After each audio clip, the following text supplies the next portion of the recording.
Today we'll be looking at the incomparable 1964 Ford Fairlane series. It's my opinion that these cars, from the base models all the way up to the sports coupe, are stunningly beautiful in their design. They were typical of most other domestic cars of that era, in that they had by now dropped many of the garish styling cues from only a few years prior. Ford Motor Company, like all the other domestic manufacturers, now had specific vehicles in each class to meet increasingly specific consumer demand. People no longer were satisfied with the one-size, multiple trim-level offerings that were common until the start of the 1960s.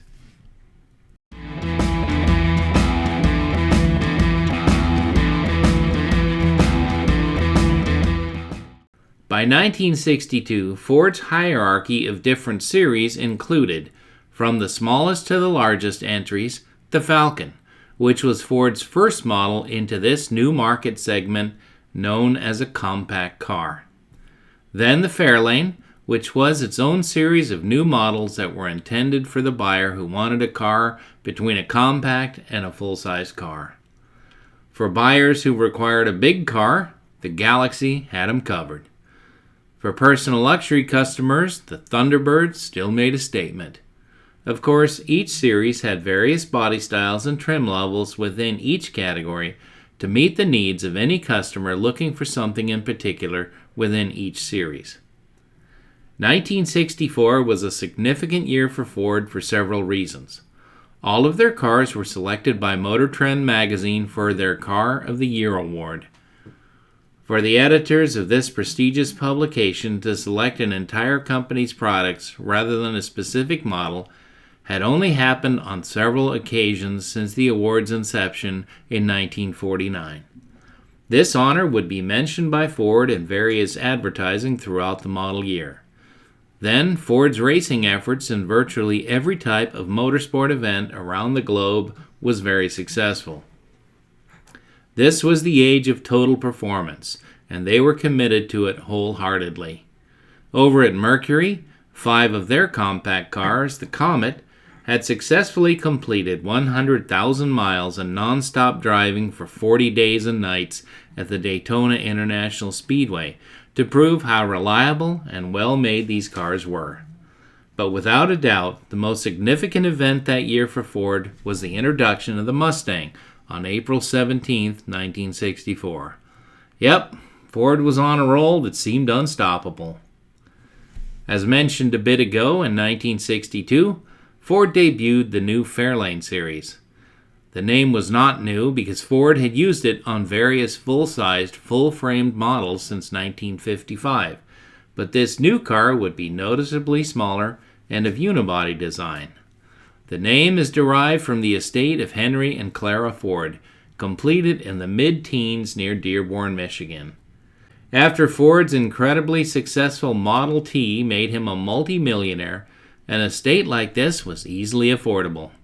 It was a fitting name for a car and was used continuously from 1955 until the end of the 1970 model year. The first generation all-new Fairlane lasted 4 model years, with yearly improvements in mechanicals and styling changes. Alright, now that we're up to speed, let's take a deep dive into the 64 Fairlanes. These beautiful new models first appeared in Ford dealer showrooms across the country in September of 1963. 8 separate models could be ordered, and there were essentially 2 trim levels. The basic Fairlane, which was available as a 2-door sedan, a 4-door sedan, and a 4-door 6-passenger long roof called Ranch Wagon. These cars all featured minimal chrome trim. The grille and bumpers between both series were all the same, with simple individual Ford block letters across the hood. From the side, the Fairlane series utilized a thin chrome strip from each side from front to back. If the car was equipped with a V8, the displacement was featured as part of the ornamentation on the leading edge of each front fender. Near the front doors on the fenders above the side trim were the model identification nameplates, the same as the rear. Behind the front doors were vertical die-cast chrome-plated accent moldings that appeared as part of the side trim. The C-pillars had simple ribbed die-cast chrome-plated ornaments where the roof met the quarter panel, with small plastic tricolored Ford emblems positioned directly above these moldings, very similar to those seen on the Galaxy cars for the past 3 years. Around the side windows, there was no chrome trim at all, although the windshield and back glass did use minimal moldings, which were designed to hold the glass weather strips in place. The rear trim was also minimal. It looked much like the side trim in width.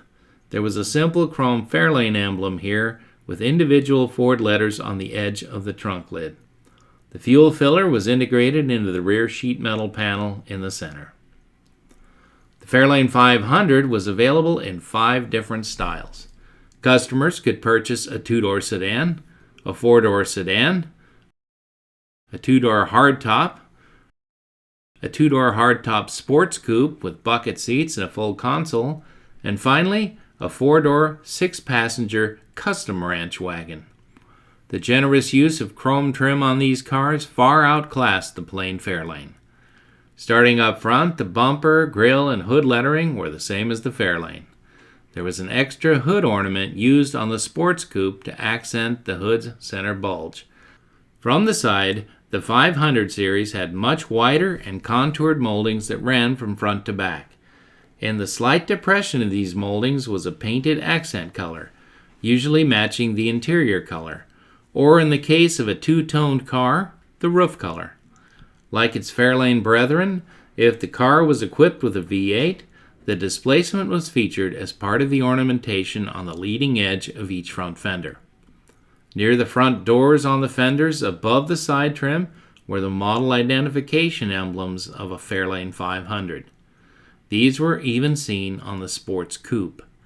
Behind the front doors were vertical die-cast chrome-plated accent moldings that appeared as part of the side trim. The sports coupe models had a larger trim piece on each side, in keeping with the appearance of a sportier car. The C-pillars had a simple ribbed die-cast chrome-plated ornaments where the roof met the quarter panels. The sports coupe chrome panels were simply ribbed without any additional ornamentation, with designers placing the model designation above the panels in a stylized cursive script, with a chrome red, white, and blue emblem placed below the script, both on the upper C-pillar. Around the windows, there was chrome trim throughout, with the windshield and back glass using minimal moldings, which were designed to hold the glass weather strips in place.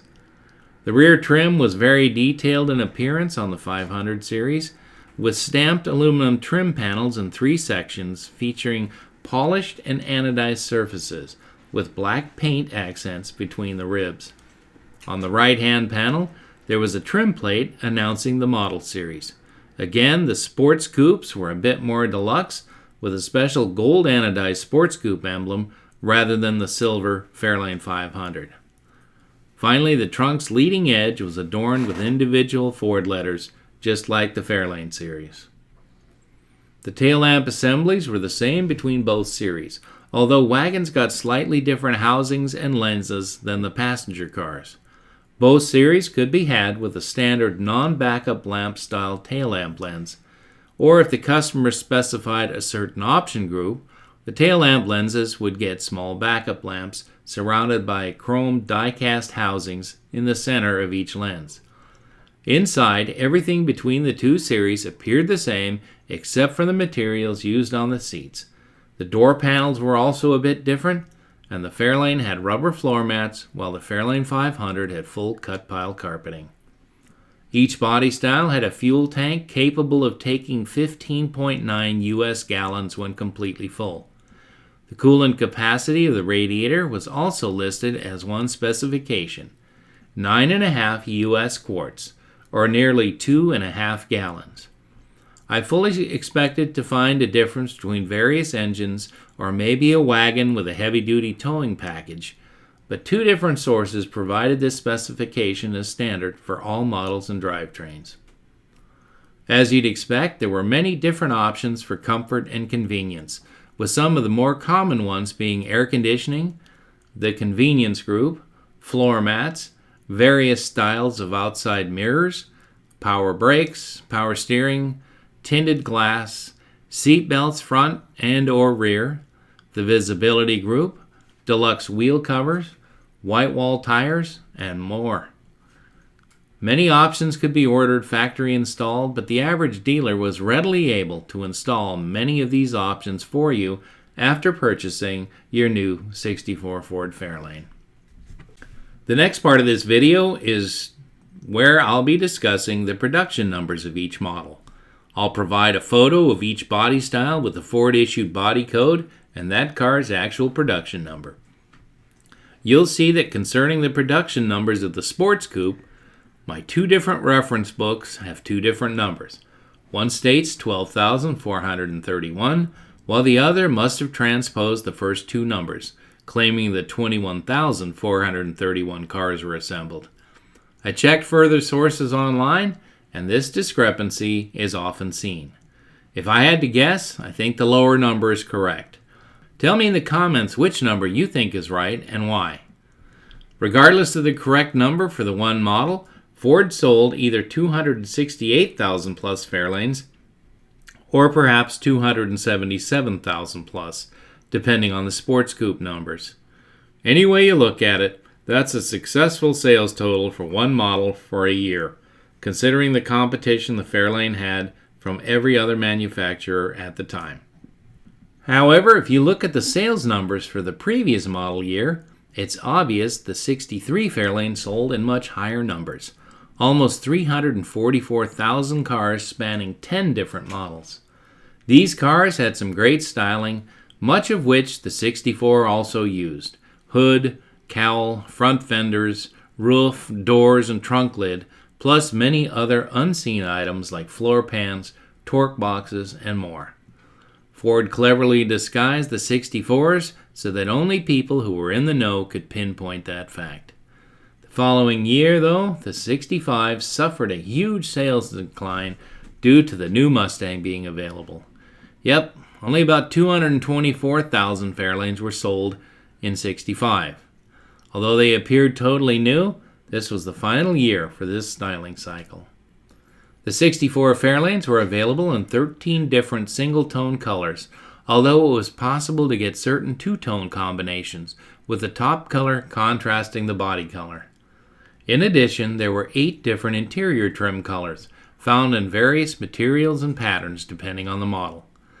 Like every other manufacturer, Ford offered a variety of engines for the 64 Fairlanes, from mild to wild. Here they are. The reliable 170 cubic inch engine powered many different Ford Motor Company products since 1960. They yielded excellent fuel mileage and enough oomph to adequately power many of the smaller and lighter cars they were designed for. However, as cars got larger and heavier, Ford developed a new 200 cubic inch inline six in 1963 as an attractive option for those wanting a bit livelier engine with 2 less cylinders than usual. All 170s and 200s had a single throat carburetor. All were black except for the valve cover and air cleaner, which were bright red.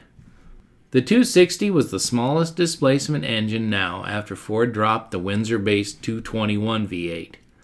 Too many issues with the 221's thin wall castings meant the 260 would use a beefed up block. The first 2 years, the 260 was its own design, but by 1964, all had enlarged intake and exhaust valves that were now shared with all 289s except the hypo. Motor mounts were also superseded to the 289 style for the same reason. All engines were black except for medium blue valve covers and air cleaner. Now, except for the Shelby Cobra, all 260s were 2-barrel carburetor equipped. Although the Sunbeam Tiger was equipped with a 2-barrel carb, car owners or dealers often installed a 4-barrel Holly. The 260 would be dropped completely after the 1964 model year. If you want a 260, you'd be wise to locate and use one from 1964. For everyday utility use and basic transportation, the 289 was now available in the entire Fairlane line with a 2-barrel carb during April of 1963. This engine was also seen in the 1963 full-sized lineup when it replaced the 260. These new engines would continue to be called Challenger V8s, which also included the earlier 260s and the 289 high-performance engines as well. All these engines were black except for gold valve covers and air cleaner. Finally, the 289 high-performance V8 was first developed for a mid-year debut in 1963 in the Fairlane. Certainly, there were some Comets in 1964 and 5, as well as Mustangs and Shelbys through 1967 that would also use this high-winding small-block Ford engine, but it all started with a Fairlane in the latter part of the 63 model year. Enthusiasts quickly dubbed this engine as a K-code or a K-car because the VIN's alphanumeric fifth digit was the letter K. They reached their peak horsepower of 271 at an incredible for the time 6,000 RPM with a 10.5 to 1 squeeze. The hypo engine was re-engineered to increase performance and high RPM reliability over the standard 289. First, designers started with a block and rotating assembly. Preparations for increased bottom-end high RPM improvements included a hand-selected standard block, thicker main bearing caps along with a crankshaft dampener balancer to increase crankshaft counterweighting, all compensating for the heavier connecting rod caps. To round out the lower end of the reciprocating assembly, larger diameter rod bolts were fitted to support the high compression pistons. It was critical that these randomly selected crankshafts contain at least 80% nodular iron content as opposed to the standard 289 crank, which only required a 40% nodular iron content. Up top, cast iron cylinder heads had smaller combustion chambers with cast-in spring cups and screw-in rocker studs, along with a solid lifter camshaft and lifters with more aggressive cam timing than the standard 289s. Valve springs were stiffer too. On the other side of the heads were low restriction exhaust manifolds, but curiously, all 63 hypo Fairlanes and the first few months of 64 production only used a single exhaust. Engineers later redesigned the back half of the chassis and suspension so the true exhaust could be fitted.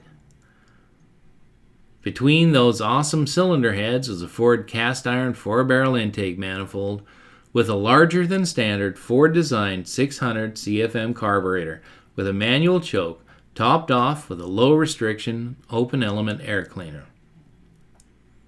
Other ancillary components seen on the Special Ks was a dual-point centrifugal advanced distributor. The fuel pump received an extra spring to keep up with the higher RPM fuel demand, and a specially designed fan was also engineered. Finally, the generator pulley was of a larger diameter and a deeper groove was given to all the fan belt pulleys. The purpose was the generator wouldn't spin at a higher than normal rate as RPMs increased, and the deeper grooves would prevent the fan belt from being thrown off inadvertently at high revs. These engines were entirely black in color except for gold valve covers and the top portion of the open element air cleaner. The base was black. Of course, the chrome dress-up package was available from Ford, either factory or dealer installed. Because Ford was now deep into their total performance era, other dress-up sets were available also, including Cobra-style rocker covers and a matching air cleaner. The K-Code Hypo 289 engine was an expensive option. The warranty was practically non-existent at just 4 months or 4,000 miles, and power accessories, air conditioning, and an automatic transmission could not be ordered, although I'm sure dealers would install anything after a car was ordered that a customer would want. Additionally, higher maintenance costs were a given with this hypo engine option. Now, none of these engines could motivate a car down the road without a transmission, and Ford offered a few that year. Some engines were only available with one type of transmission, and I'll briefly cover that here. 3-speed transmission. This was a Ford-built model called the 303. All linkage were column mounted. In the sports coupe, The console trim plate would be a long, full-length ribbed plate. This was the standard transmission on all engines except the high-performance 289. 4-speed manual transmission. First part of the year, Fairlanes used the Borg-Warner-built T10. Later, Ford began introducing the new Ford-built top loader as T10 supplies were drying up. Available on all models with a V8 engine. Yes, even wagons. I found no mention of this gearbox excluded from the wagon option list. This was also the only transmission choice for buyers of the high-performance 289. This top loader would also find its way into the hybrid Sunbeam Tiger, built in England from 1964 to 67. 2-speed automatic transmission. For the first part of the year, Borg-Warner built Ford-O-Matics were used for customers preferring an automatic. These were used with mostly 170 and 260 engines. Phased out after the Ford-built C4 3-speed automatic became available. 3-speed automatic transmission. Available mid-year, this Ford-built Cruise-O-Matic lived on for decades in many iterations, even slightly modified as an overdrive automatic, designated the AOD for automatic overdrive. Later overdrive automatics were controlled electronically, so they're an entirely different animal. One of the finest and most versatile of any Ford automatic transmission. You may have heard the term 5-bolt or 6-bolt when it comes to the Ford small block engine. It refers to the number of bolts to attach the bell housing to the block. In August of 1964, the change occurred gradually, but it was certainly an improvement of design. We all know that without a reliable rear axle assembly, a car will go nowhere. Since 1957, Ford had built the legendary 9-inch axle, called this because the diameter of the ring gear is 9 inches. A few years later, in 1962, Ford engineered a downsized 9-inch, using most of the same component designs, to create an 8-inch rear axle, intended for lighter weight cars with basic V8 engines. They were used by millions of Fords and Mercurys through 1980. Like the 9-inch, the 8-inch axle comes in a huge variety of widths, brakes, axle ratios, and Positrack options. No history of the 1964 Ford Fairlane would be complete without mentioning the factory drag cars Ford built in conjunction with Dearborn steel tubing. Dubbed the Thunderbolt, it was a Fairlane 500 two-door sedan fitted with Ford's latest in drag racing technology, the 427 center oiler high-riser dual-quad engine. Rated at a ridiculously low 425 horsepower, these cars were likely producing nearly 600 horsepower. The intake manifold placed the carbs so high in the engine bay that a special scooped fiberglass hood was designed. These cars would soon replace the 50 lightweight Galaxies Ford had built for their drag racing program in early 1964. Only a specialty vendor like Dearborn Steel Tubing could handle all of the required modifications to these Fairlanes in a timely and efficient manner. It's said that the first 7 cars were painted vintage burgundy, and the next 100 were all sprayed Wimbledon white. All had beige interiors with a custom full roll cage, devoid of any sound deadeners, sealers, windows regulators, a heater, a passenger sun visor, armrests, and more, all in an effort to decrease the car's weight.